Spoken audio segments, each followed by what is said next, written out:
Hi everyone, thank you for joining today. We're going to talk about a bunch of convenience features that were added over the last few weeks, and we will also discuss texture formats and multi-threading and multitasking if we have the time.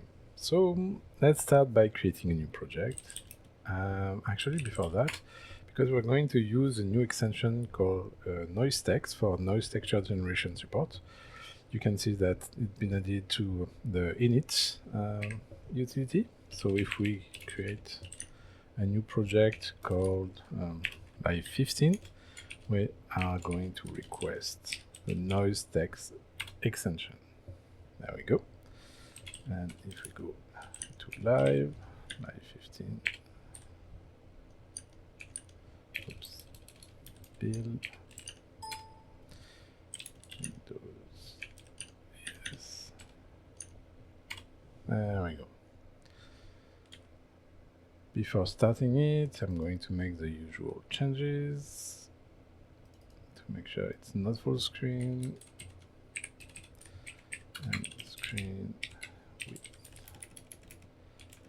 1920, screen, oh my goodness, height 1080, and the last thing we're going to do is console font scale 3, so that you guys can see if I use the console. Okay, as you can see, now the logo is a bit different with this extension activated, and we actually have a weird noise pattern applied to it. And let's see how this works. I'm going to put this here, and I'm going to ask it to remain on top. There we go. So if we go in the main template config file, we can see that we still have our logo created. And on the logo, we add a shader this time that's called noise shader. And that noise shader here is using two parameters, one called object and the other noise. Object is not defined, so it's going to be the current object texture, which is our logo in this case. And we have a new parameter called noise, which is defined with the name noise space and cellular noise. And this is actually recognized as a texture name. And because it starts with noise space, it's a specific kind of texture that is supported by this extension. The extension will, this extension is going to recognize that the texture name starts by noise space and that it's followed by an existing config section. And it's going to just say, okay, I know that texture, even though the texture does not exist on disk. And it's going to pretend that the texture exists, and it's going to read the information from the cellular noise config section. And here we see we have a bunch of property. Actually, if we open the extension template.ini, because we're using the noise texture extension, we have a template here where we can see all the properties. We can define a seed for the random generation. We can define the frequency, the type as well. Put this a bit more out of the way. There we go. It supports different kind of type. The one we're using right now is the cellular one, as you can see here. And then you have a bunch of other parameters that make sense for noise texture generation, like playing with the octave, playing with the fractaling. Here there is actually, I believe, no fractaling at the moment, but we could request one of the FBM, ridge, or ping pong type, and then you have all the parameters below.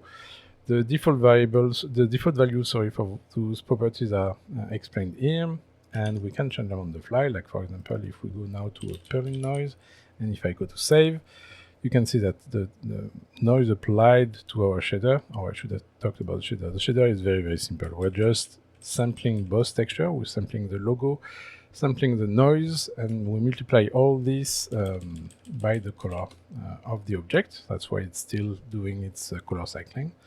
And we're multiplying by 3 so that it's very bright. If we were not doing this, it's actually a bit dim, and it even shows better when we go back to the cellular There we go. It was a bit dim, that's why I just multiplied by 3, so that it's a bit brighter. So very simple shader, just for demonstration purposes. And here we can play with a lot of things, like for example, if we were to change the frequency and put 0.1, it's very, very tiny now. And the lower the frequency, the bigger the pattern. This is maybe a bit too big. Let's try 0.05, 0.02. Yeah, there you go. So for those of you who need noise texture, you can use this extension and you can generate texture very easily by just defining their properties in the config section and making sure that the name of your texture is noise space and the name of that config section. So I wanted also to take this opportunity of the noise texture extension to talk a bit about how it's done behind the scene, because this is on top of Orcs, right? It does not modify Orcs in any mean, and yet we can define like a new type of texture. It's just that for those who know a bit more about how bitmap and texture are handled inside Orcs, we cannot do the same kind of trick we're doing for like the new audio format, like I did with the mod XM, S3M, or SNDH, where we basically were tricking Orcs into creating an empty audio stream and just feeding the content on the fly by listening to the streaming packet event and just giving the data on the fly. We cannot do that on texture because the texture it's loaded at once, and there are no events where we can come after the fact. The event for the texture load is only issued if the system was able to load the texture, but there is no texture to load here. So how do we do this? Well, we are cheating, and we are cheating in a way that can be used to other to do other things as well. So not just for generating texture. What we are doing is that we are creating a new type of resource. So when Orcs work, if you remember when we did the live on resources, the way Orcs works is that it has a bunch of storages, and every time you request to load or to locate actually a resource, it's going to ask all the registered types. So it's going to ask for the file system type, the memory type. If you're Android, it's going to ask the APK type. If you're using the bundle extension, it's going to ask the bundle type, and so on and so forth. Until one of those types says, oh, yes, I do know the resource you're trying to access in that storage, and here its location, and I will be your interlocutor in the future for opening that resource, reading, writing, and so on and so forth. So that's what we're doing here. What we're doing is that we're creating a new resource type that will only react when we try to access the texture group. So it's not going to look for the noise space name outside of texture, but when you have a texture that's being requested, it says, does it start with noise space and does it have a config section after? If so, yes, that's something for me. I am the one that can handle that kind of texture. And it will basically generate a texture on the fly. So let's see exactly how it works. If we go to the extension here. A moment, please. So we had a question from Snake Eye. They want to know what the footprint of the noise extension is. That's an excellent question. So the footprint on disk is tiny. It's just this file here, which is about 600 lines of code. And we will have to do a build comparison. Actually, we can probably do it now. Let me stop this. And we're going to build release. We're going to look at our live 15 bin. So right now the release is 213 kilobytes with the extension. And if I were to remove this extension, so we're just going to put empty. That does not compile because of these two calls.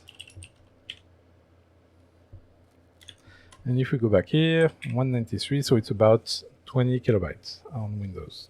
So give or take, it's going to be something similar on other platform. And in terms of performance, well, you only pay what you're using. So if you're not using it, you're not paying for anything. If you're using it, it will depend on the size of the texture. So the bigger the texture, the longer time it will take. However, all this is happening asynchronously, so it's not going to block anything. It just until the texture is ready, you will have your regular transparent texture until the noise texture is available.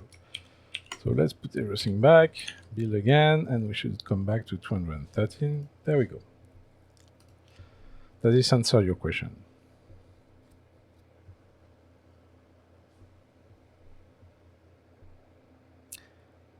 I think so, yeah. As a yes, okay. Okay, so let's look at the extension. As you've seen, the extension is not very long. So let's look at the init. Whoops. There we go. So what we do is that we define a new resource type, as I mentioned. We are going to call it noisetex. So actually, if we start our test here, and if I were to say resource locate in texture, and I believe it's noise, cellular noise, I call it like this. You can see that it has a noise tag at the beginning of the locator, which means that it's handled by the resource type noisetex, and it is known as a cellular noise, basically just the name of the section. So going back to here, we can see that we have a bunch of functions. So when we create a new resource type, I don't know if I've covered that during the resource live. I think I did, but not sure. Basically, you have to provide a bunch of function pointer to perform the work. So the first one is to be able to locate a resource. The second one is a get time. It's only used for hot loading support. In our precise case, we are supporting hot reloading, but we will see exactly how we are getting away with it. We are not choosing the get time, just because it would be very awkward to return the time of the texture generation, given that it's defined in config and not in its own file. So if you're loading a PNG, for example, you can read if the file has changed in the file system or like on your remote server, and that's what's provide the hot loading support. But in our case here, we're going to be a bit more sneaky. We do support hot loading, but not through the regular min. So we don't have a function for get time for the hot loading. We do have the function to manipulate it. So basically opening a resource, closing, get size, seek, tell, and read. We do not have write because we cannot write to a noise texture. And we don't have the delete. It doesn't make any sense. It's a virtual type. It's not anywhere on disk. So those functions are basically just provide this operation. When we open it, we're going to read all the actually, let's go there.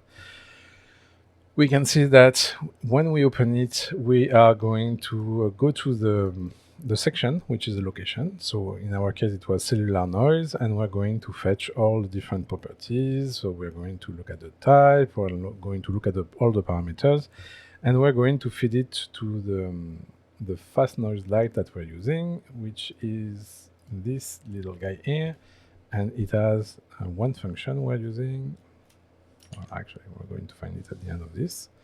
So once we've read all the parameters from the config, we are not actually creating it in the open, because if we were creating it in the open, we will be blocking the main thread. That's where the opening of resources usually happens, and we don't want to do this. We don't want to generate right away. So what we're going to do is that we're going to defer the generation of the texture to the first read that's going to access data. So it's not going to be the first read ever, because the first read ever, usually when you want to see if it's a type of texture that is recognized by the display plugin, is just going to read the header to see what it is.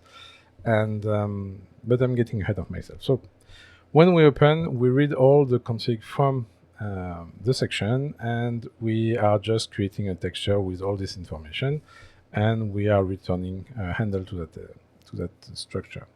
When we're closing, all we do is we just free that bundle of information. Get size, we're just returning an internal value for the size of the texture. And for the seek, we're just moving a virtual cursor. The tell is going to be the same thing. The read is the important part here.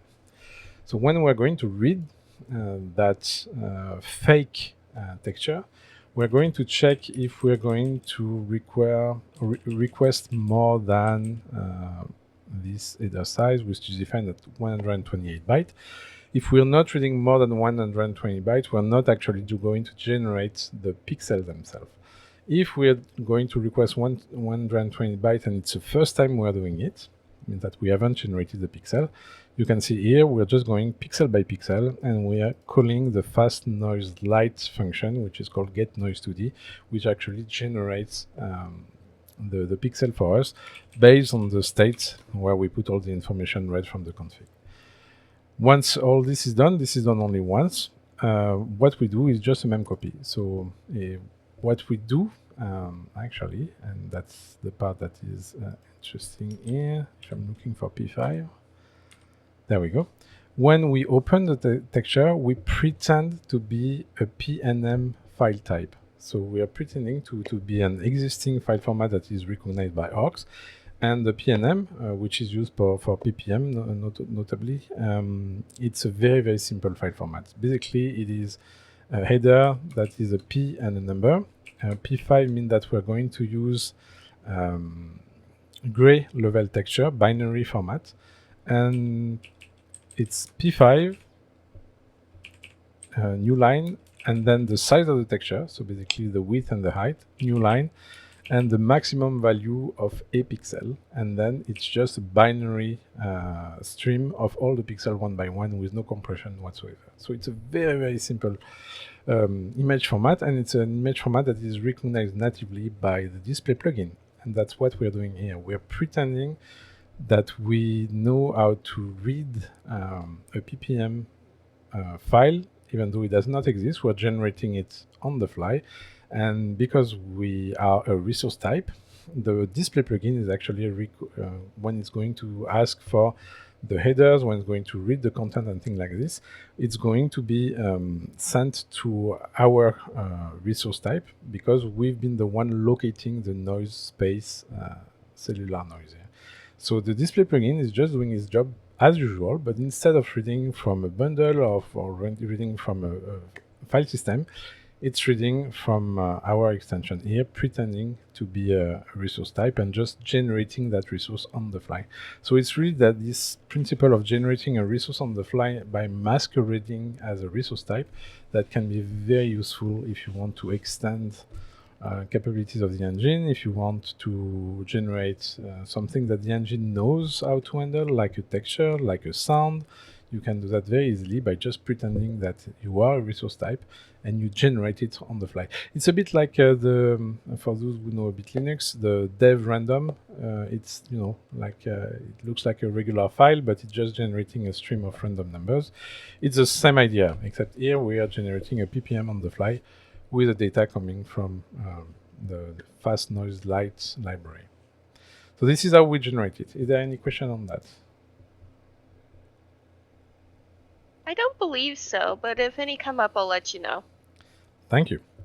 So it's very straightforward, as you see. There's not much code to it, and registration is just this call here. And when we exit, what we do is we unregister ourselves as a type. The second thing is supporting hot reloading. Remember that when I was changing the parameters, what I'm changing actually is config. I'm not actually changing the content of a resource, it's just config. So I need to be able to bind the event of there is new config to that texture has changed, and the display plugin should be able to reload it. So the way we do it is that I will show it soon, but basically we are listening to the resource type event, and we are just going to listen to two events that are either the add or the update. In our case, it's very likely going to be the update that's been created, but the add could be happen, or if you create a new config and the content has a noise texture, it would work as well. So if we look at this event handler here, we can see that we check, is this actually a config update? If it's a config update, we're going to go through all the textures that are in memory at the moment, And remember that Orcs does bookkeeping and keep tracks of every structures allocated by it. So we can easily go through all the textures that are in memory. And for all those textures, we're just going to check if they start with the noise space prefix, which is this here. See, it's a noise space. If it does start by noise space, it's likely in noise texture. And we're just going to compare if the config file that has modified contain the section for that texture. So basically we get the origin ID, which is the file where the section was first defined. And if we have a match here, I mean that we modified the INI that contained our section, what we do is that we masquerade as a resource event update for the texture. So we are just creating a payload. In the payload, we are putting the group of the texture. We're saying, oh, the texture has changed, and it's the texture with this name that has changed, and we're just sending an event. So basically, we are listening for config update event, and in response, when we have a match, we issue a resource update for a texture, and then we just let Orcs handle it like if we were saving a texture on disk. So once we do this, the texture module is going to say, oh, my texture has changed. I need to reload the bitmap that goes with it. And we're going to through the regular pipeline of asking the display plugin to load the bitmap. The display plugin is going to ask the resource to be able to locate, open, and read, and which in turn will come to our extension. We're going to generate yet another PNM that's going to be processed by the display plugin, and so on and so forth. So this is how it works, and how we support hot loading by just listening to the config hot loading event and masquerading as a resource hot loading event. Very straightforward, but it's a bit different than how usually hot loading is handled, because here we have to convert between one type, the config, to another type, the texture. Any question on this? I will take not this so far as a no. So now let's go on to some new features that we added recently. So the first one is the animation property FrameGrid. And for this, I'm going to need a little texture that I have here, and I'm going to bring it to the live 15 data texture. There we go. It's a character sheet. If you remember from a former live, we've seen it before. It's a bunch of little guys, and we're going to use this as our animation. Sorry. So here, if I go to my live.ini, I am going to get rid of everything past the scene, because we're not going to use this anymore. So here we should have a black screen. We have a black screen. All good. So we are going to define our character. The character is going to have an animation set. And you know what, actually? Because I prefer playing with Sublime text, I'm going to do the edition here. There we go. Live 15 I9. Okay. Animation set ourselves. We're going to say that the start anim is idle. We're going to say that the key duration is 0.12. If I remember, that was a nice value. We're going to say that our texture is called characters.png. What else do we have? We need to say idle as only 4 frames. That's important. We don't want to use everything. And usually what we do here, either we give the coordinate of the frame, or we define the frame size. But here, in this case, I don't want to have to measure our frame size. And I should not have closed my Explorer. So let's go back here. Okay. Here, I don't want to have to measure a single frame. And all I want to care is the grid. It's a regular grid. It only works for regular grids. But here I can see that it's a 1, 2, 3, 4, 5, 6, 7, 8. It's a 9 by 8. So now there's a property called FrameGrid, and I can say my texture is defining sheets for a 9x8. So it will automatically find the frame size based on this value here, and with the texture I'm providing. So I'm going to say that the pivot is at the bottom, and I'm going to also say that I want a prefix to be myself, and I'm going to create an elf. Okay, I'm going to say you are an elf, and the animation for the elf, it's the top one here, so it starts at the frame index 1. I don't have to do anything about this. Let's see if I didn't make any mistake. We do have an elf, it's a bit tiny. Let's change this. So we're going to say that also our little character is a bit small. We don't want smoothing.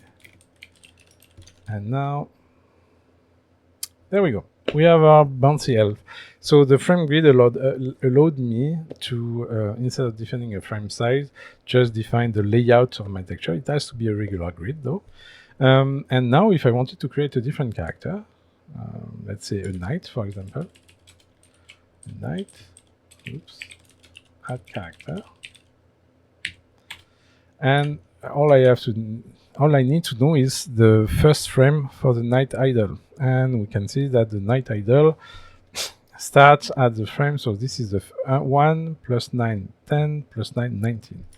So the frame index for the knight idle. So I need to say knight idle 1 frame index 19.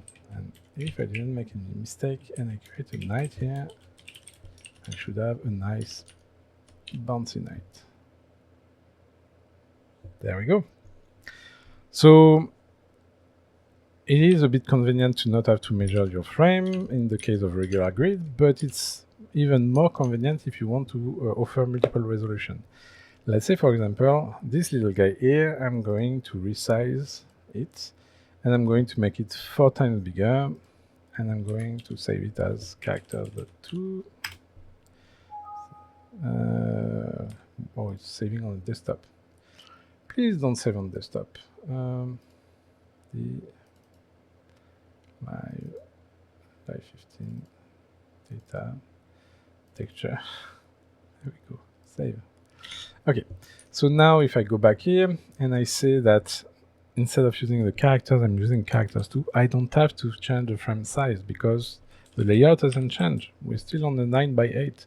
So that's the only change I need to make. Now if I start it, we can see that I have a 4 times bigger knight, and it worked just like that without having to change all the different frames one by one. So that is the advantage of the frame grid property.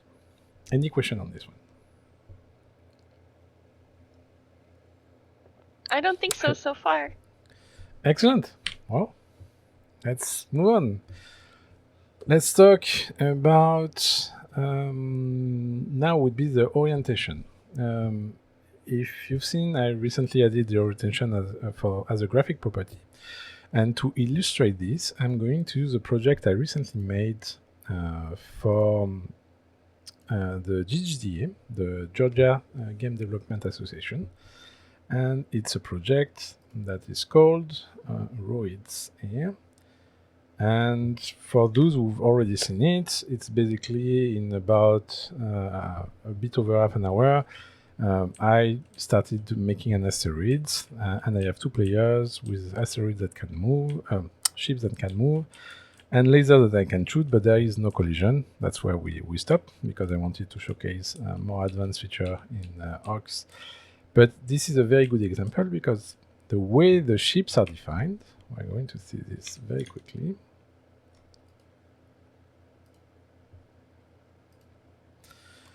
The way the ships are defined here, they are all vertical. So yes, I wanted to have like a horizontal ship. Like when you start here, you can see my ship is horizontal, and all my computation are assuming that my ship is horizontal, so that when I shoot, where the direction for the laser, all this is taking the horizontal In account, however, because my graphic is vertical, I would have to either modify my graphics and turn it sideways, or what I did was very straightforward. I just rotate my object 90 degrees, and for my spawners, I do counter rotation of minus 90 degrees, just so that I could shoot horizontally. So that works, but it's a bit annoying because you have to do that reference change between vertical and horizontal axis. So now in the graphic, if we're looking at creation template, if I look at the graphic template, we can see this is an old version before. Okay, so let's not check that one. Let's check the one of the project we created today. Data, config, creation. Okay, going to the graphic here, we can see we have an orientation property. And that text is either up, left, down, or right, and by default it defaults to up. And basically, the way it works is that you define which way is up. So by default, if you're looking at, and this time I have to go back to this here, data, texture, ships. If you're looking at the ship here, you can see that this by default means that the upside is upward. And that's not what we want. We want this side upward. I want my ship to be able to face right. So basically, I want the left side up. So that's what we do. I'm just going to not do that. So I'm just going to remove the rotation of my ship here. And on the graphic, I'm going to say orientation left.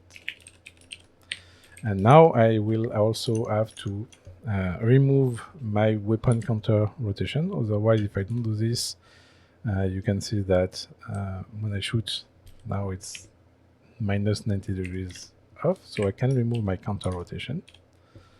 Now I'm shooting back again.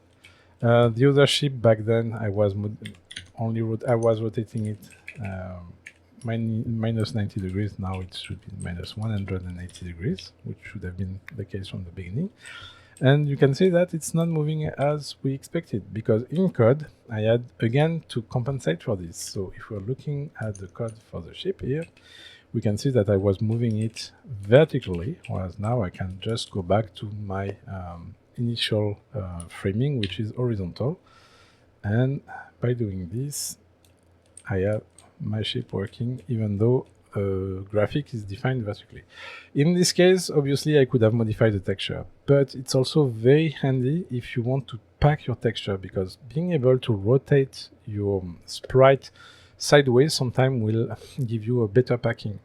And now it's supported. You can just say that a sprite is oriented left, right, or even upside down for X reason. If this happens in your case, all 4 rotations are supported. And let's continue with this little asterisk for our next properties. If you remember, when we find the child, we have like a mini, not language, but a way to describe which children we want to retrieve. So we can define like the depth, we can define subscript if we want, like not the first one, but the number X. But everything was based on the name of the object, and that's actually what we're using here. If we're looking at the code for the ship, this is the entire code for moving the ship, by the way. There's nothing else. That's the entire class here. So this line is in charge of rotating, and it works either with WSD or with my arrows, and it also works with my controller. And with the controller, I can even move in an analog way, so I can actually rotate slowly if I want, or very fast if I prefer. And all this is handled by this single line of code, which is this one here. Then we have this 4 lines of code for thrusting, for moving forward. And the last thing we have is this line here. Basically, we're looking for a child of our object called weapon. And if we find it, we enable it only if our shoot input is active, which is why by default it's not shooting, and if I press a button, it's shooting. So the first thing that we can change here, and it's a new property as well, I'm going to showcase it right now. I didn't mean to, but might as well. You see that if I keep pressed, there is a frequency of my laser, and this is defined in my weapon file here. You can see that my spawner says wave delay 0.2. And what if I wanted to shoot faster? If I were to button mash, I cannot shoot faster because I still have a minimum of 0.2 delay between two shots. And I would have to do some logic about it, right? I would have to reset the timer when the spawner is disabled, and that's annoying. Back before I make that change to the spawner, we could use something called AutoReset. AutoReset would reset not only the timer, but it also reset the object count. And with that, it means that it's also going to reset the tracking of my laser. And I don't want my spawner to lose track of my laser because I want to be able to delete them when my ship is going away. So now the AutoReset part, AutoReset, can either take true or false like it did before, but now we can also specify if we want to reset separately the tracking count, so how many live objects have been created by the spawner, or the timer only. And by putting AutoReset timer, it's exactly this that happens. If I start it here, and now if I button mash, you can see that it shoots as fast as I can shoot with my finger. And no need to add some logic. It's something that can be useful for like fast shooting guns or for anything that you want a discrete frequency that doesn't match the regular base continuous frequency. So that's a new property as well that I forgot, but that's not the one I want to showcase today. So let's talk about our ship. Right now they have a single weapon, right? That's how we find the object. We look, is there a child called weapon? We enable it when shoot is ready. So we have a weapon defined there. What if I want multiple kind of weapon? So first thing I can do now is I can say that the spawner is ourselves. That's going to simplify our life. And here I'm going to create, let's say, a green weapon, and a blue weapon. Add a weapon. And in this here, I want to define a property called laser color. And here I want it to be green, and here I want my laser color to be blue. Now I need to retrieve that color, obviously. So what I can do is I can add an onSpawn that's going to be run on the spawned object. What I'm going to say is that I want to retrieve my current section, my weapon section. I want to push it 3 times on the stack, and we'll see why I want to push it 3 times. And remember that the @ it's a command in this context. It's a shortcut for config get current section, which I'm lazy, I don't want to type. So I'm just putting @. So I'm pushing 3 times the name of the spawner, and I am going to retrieve in that spawner, I'm going to retrieve the laser color. And I am going to object set color. Why do I need it 3 times? I don't need it 3 times. I don't need it at all. I can just do it. I'm not sure what I was thinking. Sorry, I think I'm conflicting for the next channel I'm going to say. So basically what I want to do is find the laser color in our current section, and I want to change the spawned object with that color. And if I'm not mistaken, this should work just fine. It's just that right now, if I were to go to my ship and say that the ship 1, my child, is going to be a green weapon instead of weapon, and my blue one, my second one is going to be a blue weapon. If I do this here, you can see that I cannot shoot because there is no weapon in it. So what I would have to do before today would have to be making like, do I find a green weapon? And this would work only for the green weapon guy, as you can see, but not for the blue one. It's not practical. You don't want to tie all your variation of your config in your code. So what we can do now, when we want to find a child, we can say find a child whose config inherits from another one, and that's with the @ sign. So here I'm going to say find the first child that inherits from weapon. So it will work for the green weapon, it will work for the blue weapon, and just like this, now I am able to shoot with my blue and green weapon, even though they are not just weapon anymore. Let's make this a bit more interesting in terms of data creation. So this is not like a new feature, it's just an example on how we can leverage inheritance in Arcs and how we can make a more generic system. Because here right now, if I wanted like, let's say an orange weapon, I would have to create an orange weapon section and so on and so forth. I don't want to have to define all of them ahead of time. I want to be able to do that on the fly even.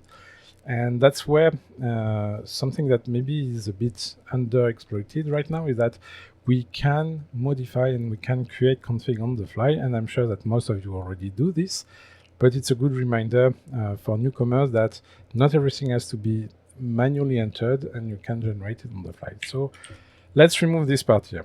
We're going to keep this, basically moving the laser color property from the spawner onto the color of the spawned object, the laser. I'm going to keep this and I'm not going to touch it anymore. Here on the ship, same thing. I don't want to have to redefine a child list. What if on top of my weapon I also had like a shield and a lot of other objects? I don't want to have to redefine the child list every time. So instead of this, I'm going to make a generic child here. So I'm not going to have a weapon. I'm going to have a lazy command that's going to return my current weapon. And that's here where I'm going to want to get 3 times my current section. So basically, we want to emulate the fact that, let's copy paste this. We want to emulate this, right? We want to be able to create this on the fly. So that's exactly what we're going to do. We first need to find a unique name. So we can just use the current section. So ship 1 is going to use ship 1, ship 2, ship 2, and that's the @1. And that's the one that I'm going to need 3 times. You will see why. So I'm going to retrieve the current name. So in the case of ship 1, it's ship 1, ship 2 is ship 2, and so on and so forth. I'm going to set a laser color in a new weapon section for it. So I'm going to say set, I like it with an uppercase, set, I'm going to use the name weapon, and that's this one here, sorry. So basically set ship 1 weapon, and I want to set the laser color, and I don't want to copy the value. I don't want to retrieve the one from the ship and copy it in the spawner. What I want to do is inherit from the original section. So basically here, if it's the same thing if I were doing set ship 1 weapon laser color @ship 1, right? In the case of ship 1, obviously. If it was ship 2, it would be you replace ship 1 with ship 2. So I already said that my spawner is going to inherit the laser color properties from my ship directly. And the last thing I need to do is the @weapon. So what I want to do here is config set parent, my new section, and that's why a 3rd pop, right? We have 3 pops here. 1, 2, 3.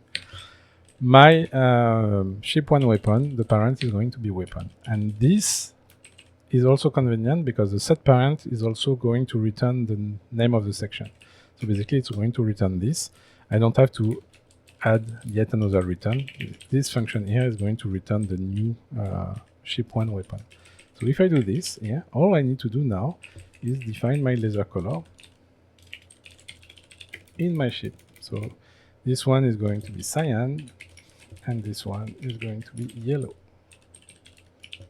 And if I didn't make any mistake, we have cyan laser for our little left guy and yellow for the other one. And I can change this on the fly. Let's put this guy on top.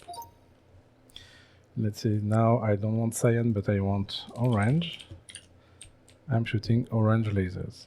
So by preparing this in one place, in the parent, the child list here, I can leverage a new property, and that will create on the fly those sections. If I were to say save my section in a file called .ini, and if I go here into the bin folder, And if we look at this here, we can look at ship one weapon, and you can see that's exactly what we were expecting. We have a ship one weapon section that inherits from weapon, and the laser color inherits from the one from ship one, and the ship one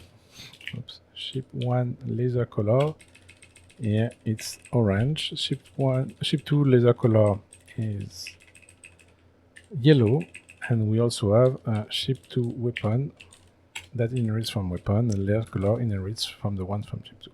So this is generated at runtime only, and it's very, very flexible, as you can see, where we can even change that property, not just from the console, you can change it from the code or from other data, and you can modify the color of your laser just like this. Yeah, because again, we are referencing, we are not copying the value. Actually, I think I can showcase it like this. Now it's shooting orange, but if I say set ship one laser color, I don't know, magenta, now it's modified on the fly. And that's not hot reloading this time. It's not because I changed the config file. It's really because we are always going to get the properties from the ship onto the laser. So it is, well, very flexible, I think, and quite nice to make something generic without a lot of manual steps where you have to copy paste all those sections and make mistakes. Yeah. So there's that. Can remove this guy here. The next property we can talk is the plus equal that used to exist. Now it also supports inheritance. However, the way it works is that when the plus equal is evaluated, it's going to fetch the current state of the list from the parent, and that's going to be it. If you change the parent later down the line, it's not going to be reflected in the plus equal. The list is defined when the plus equal is done. So here, for example, we have a weapon, right? Let's say that, actually, you know what? Let's just start here. Okay, we have our ship. And if I come here, I say that my ship one here, I want another child on top. So until now, we would have to rewrite the entire child list that already exists from the parent and add our extension. But plus equal now support this. So basically it's going to make a copy of this and it's going to add whatever you want. Let's say I want a label, and my label is going to be, it's going to have a graphic, it's going to have text, it's going to have a string, it's going to call it super ship, it's going to be position, the top is going to go to the bottom of my ship, we're going to have a smoothing, false. What else do we want here? It's a bit tiny. Scale equals 2, a bit better, but we also want to ignore the transformation of the parent, right? It's a label, we don't want it to turn around, so basically ignore from parent, we want to ignore the rotation, we want to ignore the scale of the parent, we want also the position rotation to be ignored, and if I do this, now it is a label that's been added to my ship, and just like this, by doing the plus equal, I can extend with the label. And it's not just for child list, it's for really any properties you want to modify through inheritance. What is next? Something has changed internally. Until very recently, when you were creating track lists or shaders or even triggers, only the keys in the current section would have been considered. It would not have worked through inheritance. So you could not define half your track list in a section and then inherit from that section and continuing your track list, for example. So let's see. Sorry. Let's see on our scene here. We're going to add a track list, and it's going to be, I don't know, TikTok track. And our TikTok track is going to inherit from the tick track. and we want our tick track every 0.5 seconds. We want it to do tick, and the TikTok at the 1 mark we want to log talk. If I were to do this before recently, only this property would have been seen. We would not have seen the one from the parent. But here, tracklist now support inheritance, so do shaders and triggers, which means that we're going to have both keys. We should have first tick, then talk, then tick, then talk. So let's try it. Oh, yeah, of course. It's better if I loop, right? So same thing, if I were to put the loop here, until recently, it would have not been... Oh, actually, the loop would have worked, but not the other properties.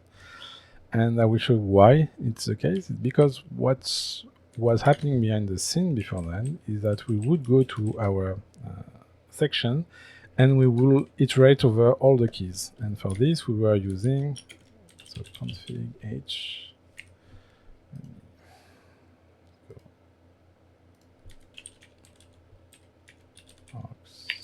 code include call config.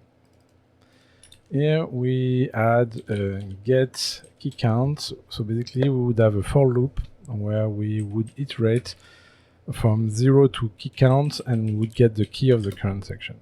And that would not consider the parents. Just because for considering the parent, we would have to have some kind of memory. Like if you use the create neighbor API in the object to gather all the neighbor of an object, it's you see that for it to be able to work, you need to allocate something and then you need to deallocate. So when you do a create neighbor list, AuxObject create neighbor list, you have to remember to also do the delete neighbor list, and it's a bit annoying. I didn't really like that, so I didn't have any good alternative until recently I bit the bullet and I added a function here called for all keys. So basically you provide the callback and it's going to go through all the keys of the current section, but it will also consider the parent if you ask it for. And internally it will actually create, allocate a hash table, it will clean it. And it will keep the reference of all the keys it's already seen, so that once you've seen a key in the child, it's not going to also process it for the parent. You will only process every single key once, but it will support inheritance. And that's what now is used throughout orgs for the timeline, for the shaders, and for the triggers as well. So inheritance is supported everywhere. And for your own purposes, if you want to be able to iterate through all the properties of a section, either be it just the section or the section plus all its ancestry, you can use the aux config for all keys. It's available to everyone, and it's very handy for this. Let me think a bit. We talked about the filtering for the section, the plus equal, the timeline, the track. So I think now we should move on to talking about virtual inputs. Let's go back to our mix and match project. If you remember, one of the first live section, I had a little project here called mix and match. Basically, when you start it, you have two characters that can move independently, and their layers, they are all made of 7 or 8 layers. They are generated randomly, and those textures are loaded upon request. Those textures actually, each layer, the texture is 60 megabytes, 60, which means that if you load about 100 of them, you have 6 gigs of texture in your VRAM. So one way to show it is by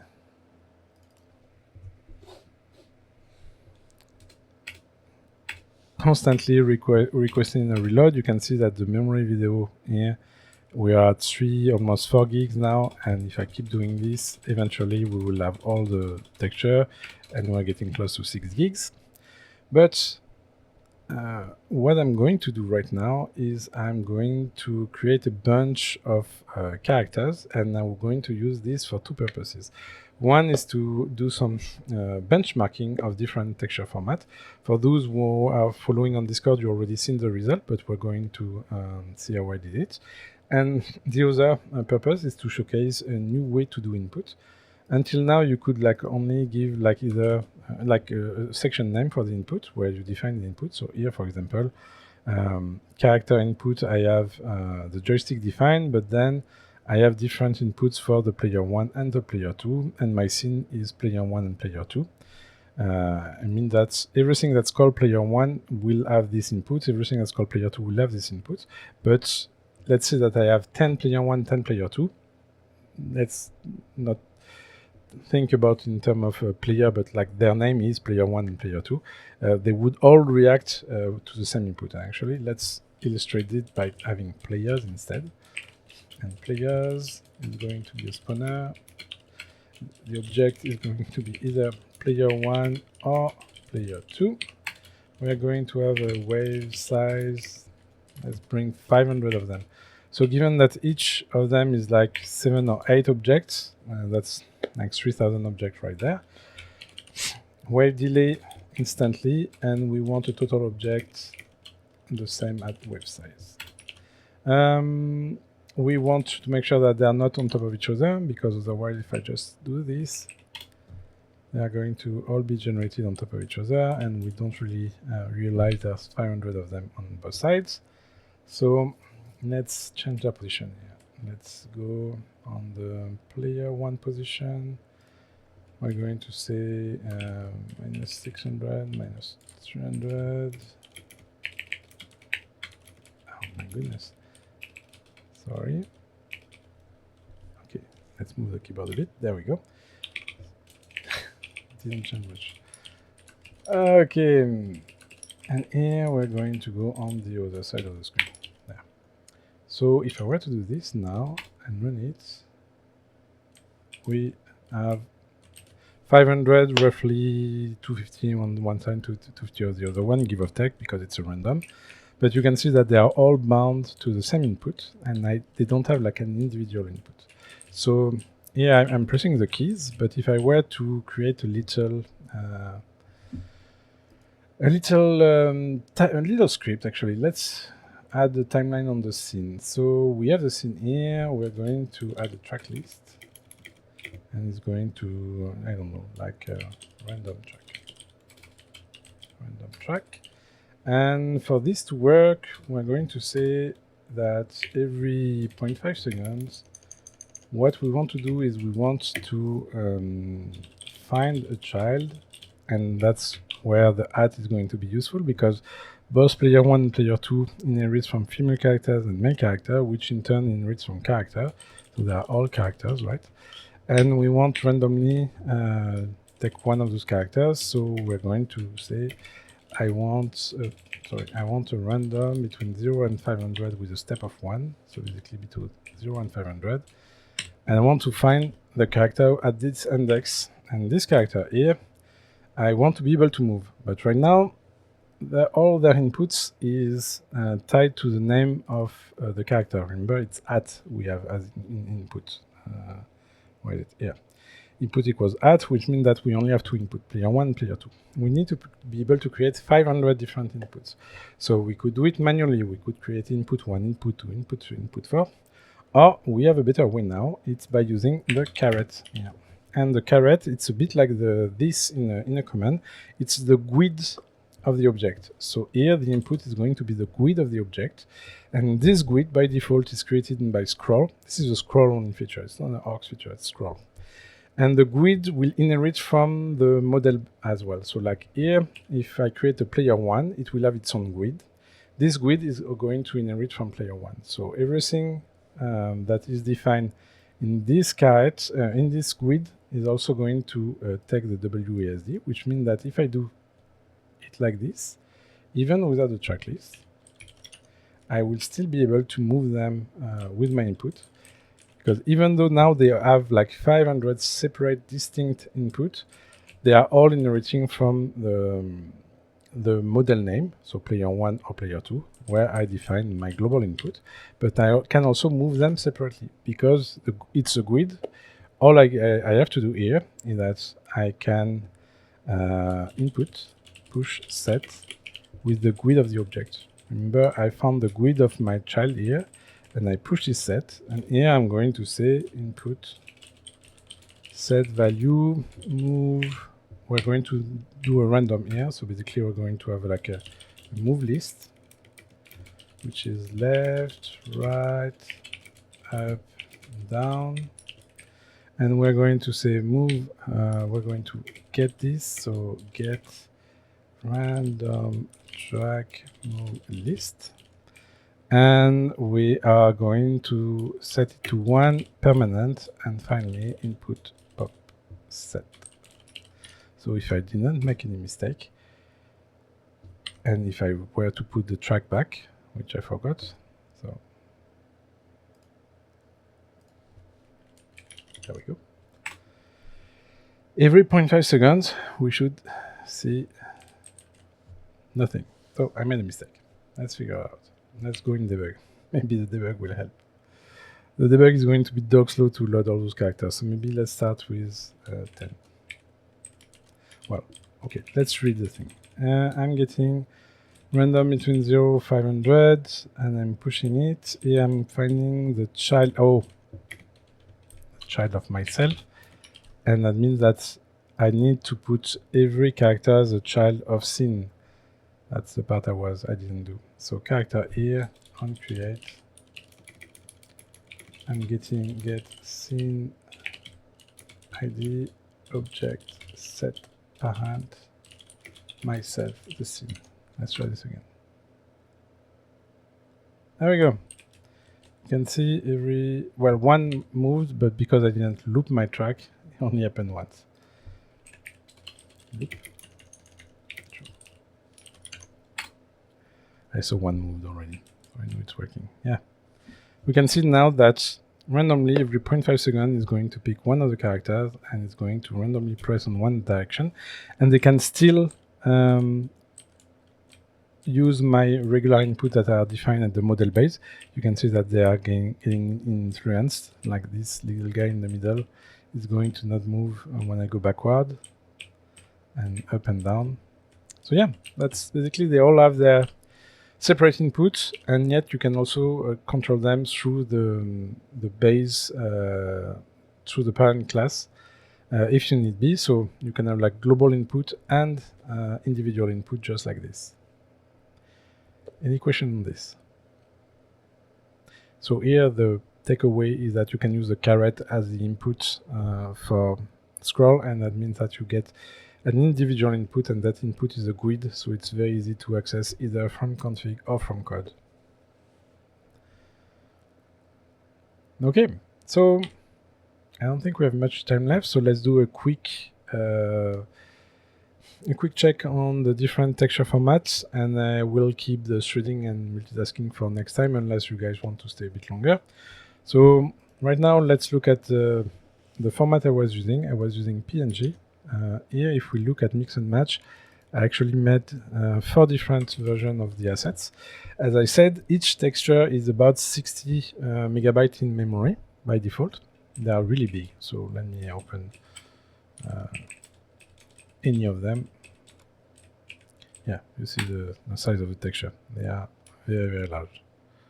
And this is 100%. Yeah. Oops. 200, 100. So this is the size of the texture.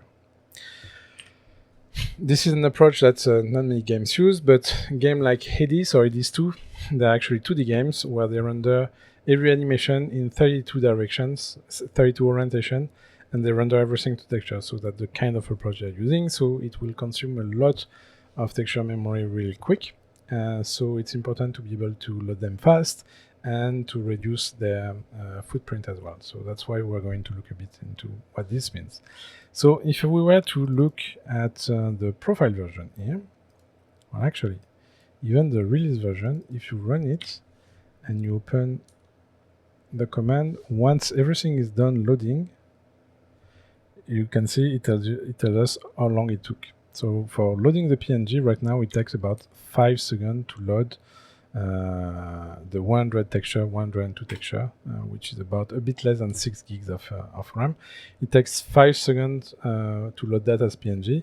And on disk, I don't remember, but we're going to see it is not as small as a WEBP, for example. So a straight upgrade from PNG is WEBP. And if we change this to WEBP and do it again, you will see that even visually it loads much faster. And here it took 4.7 seconds, but it was because it was cold. Now if it's in the cache, you can see it takes about 3.2 seconds to load the same content. And it's much faster than PNG, and it also takes like less than half the size on disk than PNG. In memory, though, it's still lossless. It's still going to take 6 gigs of RAM. And if I run the profile version, we will actually see that the mem video here, when it's over, it takes 5.84 for 105 texture. So it is faster. It's going to be the same footprint in memory, because it's lossless compression, but it's much smaller on disk. We're going to see, I think it's about 78 megabytes for everything. For the 6 gigs of texture, it's 78 megabytes in WEBP. So WEBP is a straight upgrade with PNG. There is no reason to use PNG, basically, if you can save and use WEBP. WEBP is going to take less space on disk and be faster at loading. So next format is called QOI. And if we do QOI, we will see that it loads even faster. Here at cold it was 2.2 seconds. It's a second less than WEBP, so it's almost like 33% faster. Yeah, 2.2, even hot, it doesn't change much. Hot or cold, it's probably one of the fastest formats that you can use. It's still a lossless format, so in memory it's still going to be 5.84 gigs, and it's going to be pixel perfect. However, on disk it's going to be about like 30% more than PNG, or up to double the size of PNG. But we're going to see that we can mitigate this. So the takeaway is QOI is definitely the fastest one. If performance is important for you, you should go with QOI. It's going to be very, very fast, but it's going to be a bit bigger on disk. And the last one is KTX2. That's basically USTC with the standard compression. So if we were to do this, we'll see that this is quite slow compared to the other one. We'll see that to load all the texture cold, it took 9.5 seconds. And if I were to do it hot, it's not much faster. It took 8.2 seconds. So it's very, very slow compared to it's like almost 4 times as slow than the QOI. However, on disk, it's about the same size as WEBP, so like the smallest footprint we have. But what's important here is that those are actually lossy compression. So it's not one-to-one pixel. So depending on the assets you have, it could be interesting to do this, because the memory footprint is where this shine. This is GPU compression format, and which means that instead of the 5.84 gigs of RAM, we're actually going to use exactly a fourth of it. It's a fixed compression ratio. So here we see that our the memory video is now 1.46 gigabyte. It's just a fourth of the overall size. So here we have reduced a lot of memory usage. However, we take a lot of time to process all that content. It takes 4 times more than QI, and probably around 3 times more than WEBP. So again, depending on the trade-off you want, you should go with one or the other. Now let's do something slightly different. We're going to use bundle on top of this. So if I were to mix and match and generate a bundle called mix and match OBR, right now we are using the KTX2, right? So if I do this, we can see that it's bundling all the KTX2. it finds 102 texture KTX2, so the 105 we saw earlier was also containing like the pixel texture and so on and so forth. The actual texture are 102, and here you can see that the KTX on disk are 77 megabytes, and after compression it's actually a bit bigger because you cannot compress them more. They are already compressed as much as they can, and we still at around 78 megabytes, so we don't gain anything with bundle here. KTX2, it's slow to bundle, and you don't get any compression, but you can still use it like this. And if we were to use that now for our performance test, the time should be slightly longer, but hopefully not by much. Remember, we were like at 8 point something seconds, and now loading from a bundle, we're also at 8 seconds, so it's virtually the same. Let's do a bundle with QI, and that's where, oh actually, let's start with PNG. Let's make a bundle with PNG.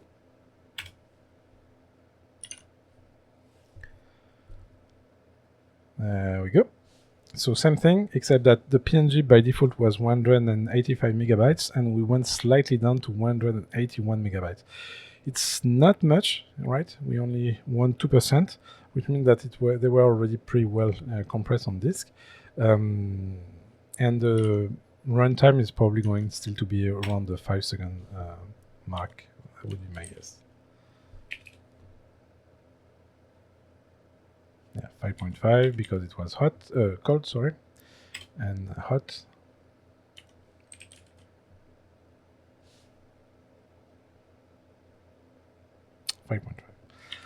So about the same time as before, maybe slightly slower, but not by much. PNG is definitely a format you should probably not use because we have either a better format on all fronts, which is WEBP, or a very fast format, which is QoI, or a very compressed format in runtime, which is KTX. So there's really no reason to use PNG. You're losing time and you're losing this space. So next is WEBP. Let's generate our bundle with WEBP. It's going to go very, very fast, simply because there is not much to be compressed here again. We come from 78 megabytes and we remain at 78 megabytes. So this is the smallest one we have on disk with the KTX. Remember, KTX was also 78 megabytes, except that KTX is lossy and it's going to be a fourth in VRAM, while this one is lossless. It's going to be the full 6 gigs in RAM. And running our little benchmark here, we're going to see that it's still going to be around the 3 second mark for 3.6. So slightly slower. There's some variants, obviously. Let's go to hot. 3.6. Okay, 3.6 second for WEBP. And the last one, and the one that actually benefits from bundle, is QoI, because QoI doesn't compress much. It's very, very fast at compression and decompression. Like decompression, we saw it was like 2 or 3 times faster than PNG, but the compression itself is actually more like 20 or 50 times faster than PNG. Compressing QoI is very, very fast. So let's make a bundle with the QoI. And this one on disk was probably much bigger than the 100 and I don't remember what we had for PNG, 150 or 70? 170. No, 100 and there was less. I don't remember. Do you remember? Let's check the log.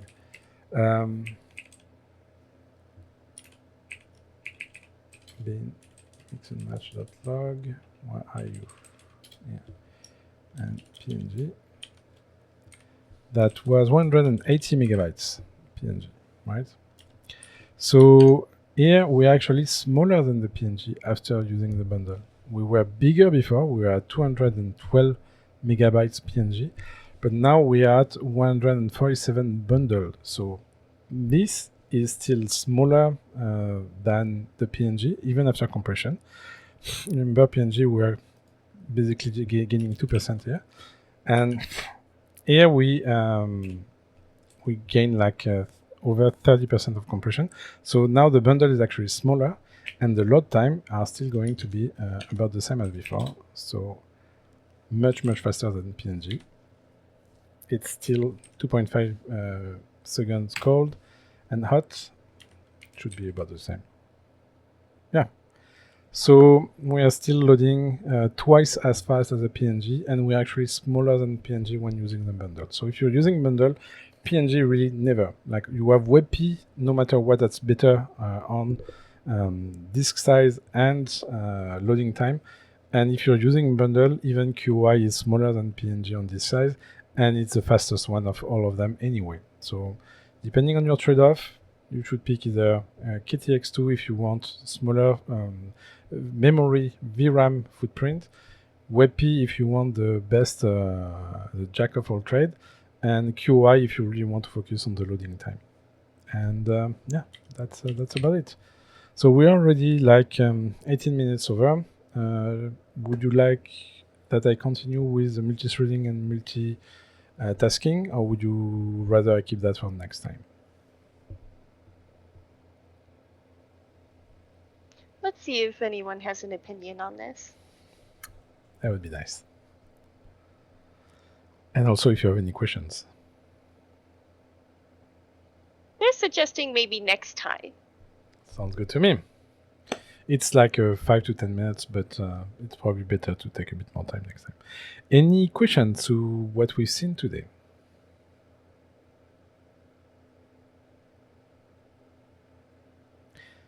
I will take that as no. Well, if there are any questions at any point, even after the stream, you guys can always ask them in the chat in the Discord. Oh, we have one actually. Is KTX2 mobile compatible? At the moment, no. There's nothing preventing it from it. Well, let me rewind. KTX2 is available on Android right now, but not this KTX2 I use. KTX2 is a container format, right? The one I use for this demonstration here is actually using UASTC, so Universal ASTC for the actual encoding. There is native KTX2 support on Android at the moment, but not on iOS. We only support PVRTC at the moment. But there is no limitation for us to implement the support of USTC, BC7, and so on and so forth with KTX2 container on mobile. It's just that I have not modified the plugins for it right now, but it should be compatible. There should not be any barrier for the compatibility, just I didn't do the implementation.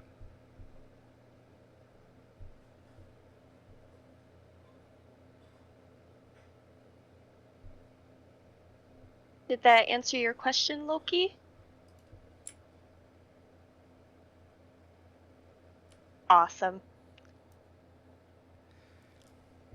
Yeah, so actually, if we were to look in here, if I go here, workspace, aux, code, plugin, display, JLFW. This is handled through an external library called Basis Universal, which is Basis U, and it's just that I'm only using it on the desktop display plugin, but it can be used on the Android and iOS one. I just haven't done it, but there is no limitation. Just someone needs to do the implementation. I'm probably not the best because I don't have devices to easily test for iOS, and for Android I'm not set up to do development either. But the reference implementation is already in the desktop plugin, and it's really like this is actually mostly it. It's just like dozen of line of code is all it takes, I think. Because after that, it's yeah.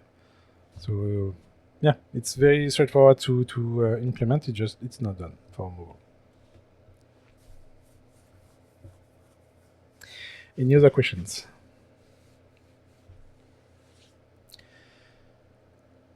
I will take that as no. Well, thank you everyone for joining today, and I wish you all a good day or good evening, depending on where you are.